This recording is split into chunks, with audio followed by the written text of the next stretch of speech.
Baik, sebelumnya, Assalamualaikum warahmatullahi wabarakatuh. Di sini saya Ero Cantika Darojat yang nantinya akan ditemani oleh rekan saya yaitu ada Abyudaya beserta Dava yang akan membahas mengenai sistem manajemen ISO 50001 berikut studi kasusnya.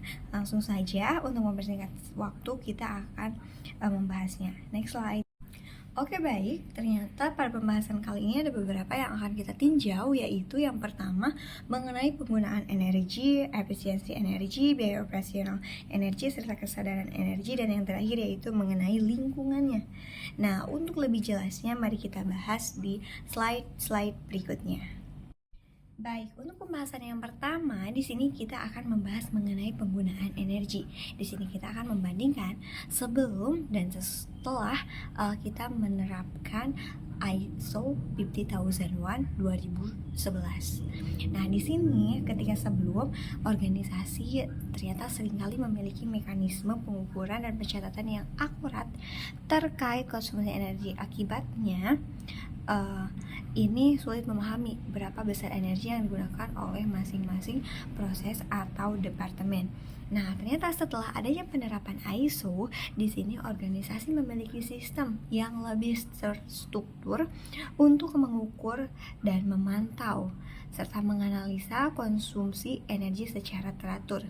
Nah, hal ini membantu dalam pengambilan keputusan berdasarkan fakta dan mengidentifikasi area-area yang membutuhkan peningkatan. Lalu selanjutnya ada mengenai efisiensi energi, di mana untuk sebelum penerapan ISO ini, organisasi ternyata mengalami pemborosan energi akibat peralatan yang tidak efisien atau manajemen energinya yang kurang efektif. Nah, ternyata ini tidak adanya sistem manajemen energi yang terstruktur, menyebabkan organisasi ternyata sulit mengidentifikasi area dan yang dapat ditingkatkan untuk menghemat energi. Lalu setelahnya yaitu penerapan standar ini membantu organisasi mengadopsi praktik terbaik dalam manajemen energi.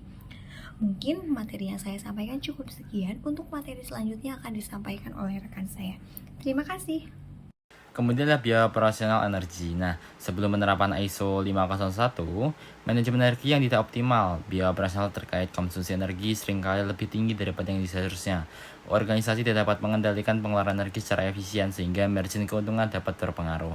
Nah, setelah dilakukan adanya penerapan ISO 501 adalah pengelolaan energi yang lebih baik. Organisasi dapat mengurangi konsumsi energi yang tidak perlu dan secara signifikan menurunkan biaya operasional terkait energi. Ini meningkatkan probabilitas dan daya saing organisasi di pasar. Jadi untuk operasional lebih bagus dan lebih efisien setelah penggunaan dari ISO 5001 ini. Ini adalah kesadaran energi. Nah, sebelum penerapan ISO 501 ini, karyawan dan staf tidak memiliki pemahaman atau kesadaran tentang cukup mengenal pentingnya efisiensi energi dalam operasional harian. Hal ini menyebabkan perilaku penggunaan energi yang boros dan tidak dapat bertanggung jawab.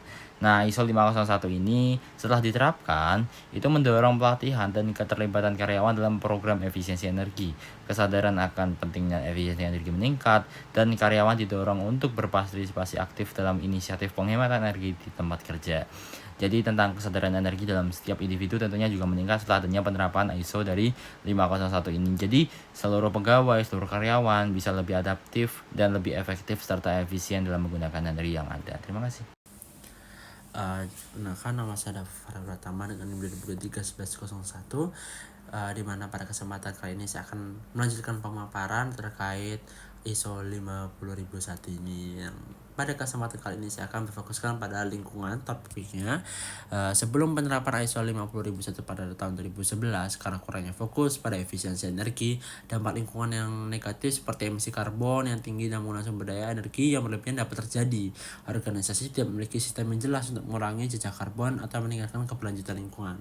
Jadi pada tahun 2011 itu banyak sekali organisasi-organisasi yang tidak bertanggung jawab untuk menyukseskan misi dari Sustainable Development Goal itu, keberlanjutan lingkungan, di mana itu akan berdampak positif jika kita mengikuti misi-misi tersebut. Nah, tapi pada tahun 2011 itu banyak yang tidak bertanggung jawab terus melakukan hal-hal yang berdampak negatif kepada lingkungan seperti menggunakan emisi karbon dan lain sebagainya. Nah, maka dari itu setelah kita melakukan penerapan ISO 50001 yang pada tahun 2011, menggunakan energi yang lebih efisien, mengurangi emisi karbon dan dampak lingkungan secara keseluruhan, organisasi dapat berkontribusi secara positif terhadap keberlanjutan lingkungan dan mencapai target yang target pengurangan emisi karbon yang sesuai dengan regulasi atau kebijakan perusahaan.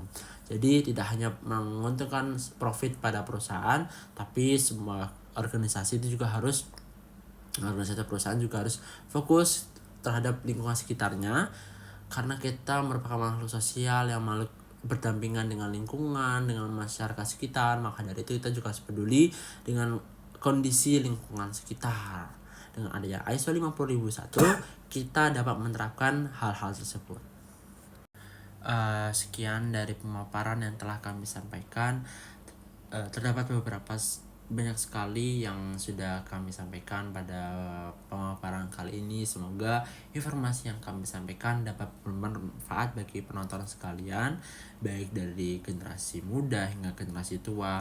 Karena kita sebagai generasi penerus bangsa, kita juga harus peduli, dan tidak hanya generasi penerus bangsa, bagi masyarakat yang sudah tua, kita adalah makhluk sosial di mana saling membutuhkan satu sama lain, sehingga jika salah satu lingkungan sekitar kita itu tidak sehat, akan berdampak juga kepada kesehatan kita. Jadi saling terhubung satu sama lain. Maka dari itu kita sama-sama saling menjaga satu sama lainnya dan bisa menerapkan ISO 50001 ini pada setiap organisasi, pada setiap perusahaan, dan kita juga sebagai manusia juga harus bisa melakukan misi-misi dari Sustainable Development Goal. Contohnya seperti kayak kita menggunakan daur ulang sampah. Jadi tidak hanya berfokuskan kepada ISO 50001 yang pada perusahaan, tapi kita juga bisa melakukan langkah-langkah kecil untuk mengikut serta untuk menyukseskan keberlanjutan lingkungan. Oke, mohon maaf bila ada salah satu atau dua kata yang dapat menyakiti hati teman-teman atau penonton sekalian. Mohon untuk dimaafkan, karena manusia juga tak luput dari sebuah kesalahan. Wabillahi taufiq wal hidayah.